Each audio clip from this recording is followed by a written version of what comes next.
بسم اللہ الرحمن الرحیم ربکم اعلم بکم ان یشاء یرحمکم او ان یشاء یعذبکم وما ارسلناک علیہم وکیلا۔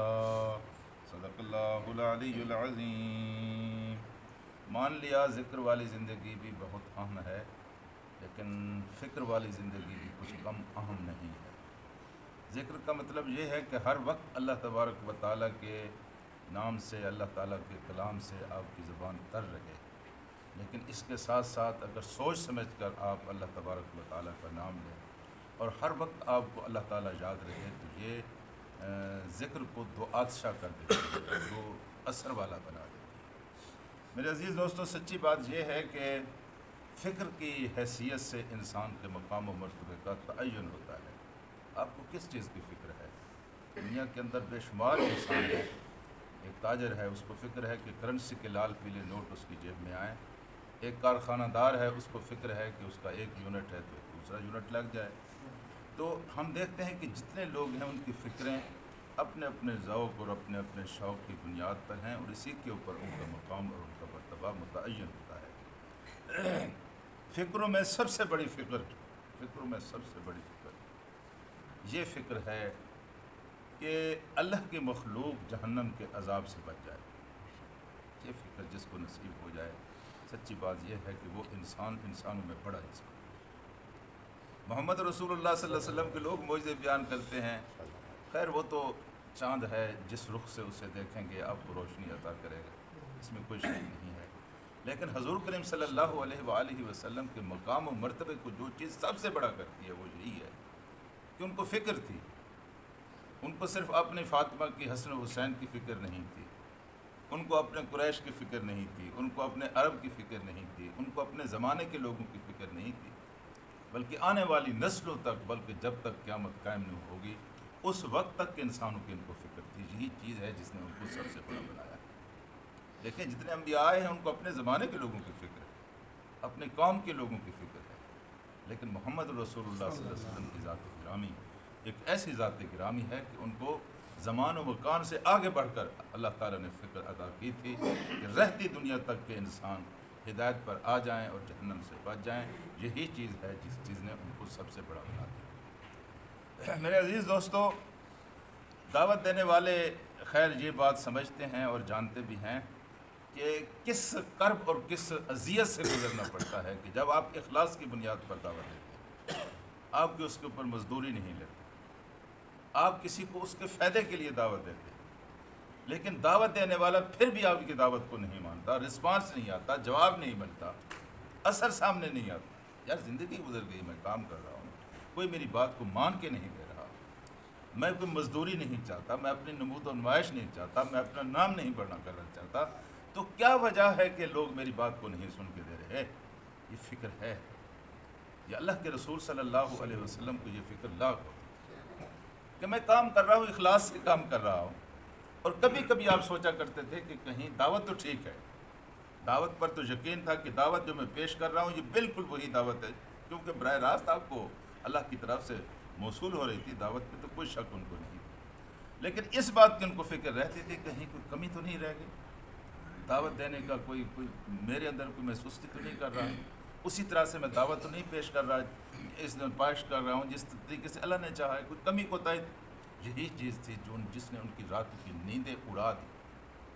اللہ تعالیٰ کو آسمان سے کہنا بافالا اللہ کا باقی نفس کا، اے محمد آپ تو اسی فکر میں اپنی جان کو بھلا بیٹھیں گے، اور پھر آپ کو ہی بتایا گیا اور آپ کے بعد سارے دعوت دینے والے لوگوں کو بتایا گیا ہے کہ آپ کا کام دعوت دینا ہے، نتائج کے ٹھیکیدار نہ بنائیں، نتائج اللہ کے ہاتھ میں ہیں، ہدایت کے فیصلے میرے خدا کے ہاتھ میں ہیں، آپ کے ہاتھ میں نہیں ہیں۔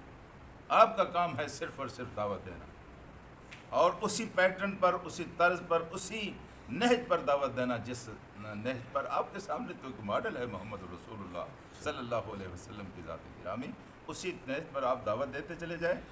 نتائج آپ کے ہاتھ میں نہیں ہیں۔ جب بھی کوئی دعوت دینے والا نتائج کا ٹھیکیدار بننے کی کوشش کرتا ہے، مایوس بھی ہوتا ہے اور اس کے رفتار کار میں بھی فرق پڑتا ہے۔ تو میرے عزیز دوستو، اسی موضوع کو آج اللہ پاک نے ایک آیت میں بیان کیا ہے، ربکم اعلم بکم، تمہارا رب تمہیں بہتر جانتا ہے۔ ہوتا ہے نا، میں اپنے آپ کو زیادہ جانتا ہوں، نہیں جانتے آپ اتنا جتنا خدا آپ کی ذات کو جانتا ہے۔ کہتے ہیں نا میں اپنے آپ کو زیادہ جانتا ہوں، کہاں جانتے ہیں ہم؟ تو 10 سال پہلے والے گناہ بھی بھول گئے، ہم نے کیا کیا کیا تھا، کل کی گناہ بھول گئے ہیں، کل صبح سے لے کر شام تک ہم کیا کرتے رہے، کتنی بار گستاخیاں کی ہیں، کتنی بار اپنے اللہ کو ناراض کیا ہے، کتنے بار اخلاق میں کردار میں جھول دکھایا ہے، کتنا کسی کا دل دکھایا ہے، کتنا کسی کا حق مارا، میں کہاں یاد رہتا ہے۔ لیکن اللہ ایک ایک چیز کو جانتا بھی ہے اور اس کو ضبط میں بھی رکھتا ہے اور اس کو بالکل ریکارڈ میں بھی رکھتا ہے۔ تمہارا رب تمہیں بہتر جانتا ہے۔ اور پھر فرمایا ان یشاء یرحمکم او یشاء یعذبکم، وہی اگر چاہے گا تو تمہارے اوپر رحم کرے گا اور چاہے گا تو تمہیں عذاب کرے گا۔ یعنی اس کے فیصلے تو تمہارے اعمال کی بنیاد پر ہوں گے، لیکن تمہارے اعمال کے بارے میں تمہیں اتنا علم نہیں ہے جتنا اس کو علم ہے۔ اگر چاہے گا تو تمہارے اوپر اپنی رحمت نازل کرے گا۔ یہ بات صحیح ہے حضرات، یہ بات صحیح ہے کہ عدل کے ساتھ فیصلہ کرے کہ کہاں بچ سکتے ہیں آپ اور کہاں بچ سکتا ہوں میں۔ یہ جس طرح ہم نعمتوں کو نگل رہے ہیں اور ان کی نعمتوں پر پل رہے ہیں، صبح سے لے کر شام تک اس کی نعمت، جتنا ان نعمتوں کے شکر کا حق ہے کہاں ہم سے ادا ہو رہا ہے۔ یہ تو اس کی مہربانی ہوگی، اس کی رحمت ہوگی کہ وہ ہمارے اوپر رحم کرے۔ اگر چاہے گا تو وہ آپ کے اوپر رحم کرے گا، اور چاہے گا تو آپ کی ان کوتاہیوں کے اوپر آپ کا مواخذہ کرے گا اور آپ کو عذاب دے گا۔ اور پھر آخر میں جو بات کہی گئی ہے وما ارسلناک علیہم وکیلا، اے میرے محبوب، ہم نے ان کے اوپر آپ کو وکیل بنا کر نہیں بھیجا ہے، ذمہ دار بنا کر نہیں بھیجا۔ لست علیہم بمسیطر، آپ ان کے اوپر دروغے نہیں ہیں، آپ ان کے تھانے دار نہیں ہیں کہ ہر روبرو ہر حال میں ان کو آپ نے مومن مسلمان بنانا ہے۔ آپ کا کام صرف یہ ہے کہ جو پیغام اللہ پاک نے آپ کے سپرد کیا ہے، آپ اس پیغام کو اللہ کے بندوں تک پہنچاتے چلے جائیں۔ آپ اپنی ذمہ داری سے ادا ہو گئے۔ باقی یہ کام ہدایت کس کو ملنی ہے، ہدایت کس کو نہیں ملنی، یہ کس کا کام ہے؟ میرے اللہ کا کام ہے۔ جس کو اللہ تبارک و تعالیٰ ہدایت دے اس کو کوئی گمراہ نہیں کر سکتا، اور جس کو اللہ گمراہ کرے اس کو کوئی ہدایت نہیں دے سکتا، چاہے نبی کریم صلی اللہ علیہ وسلم کا چچا ہی کیوں نہ ہو۔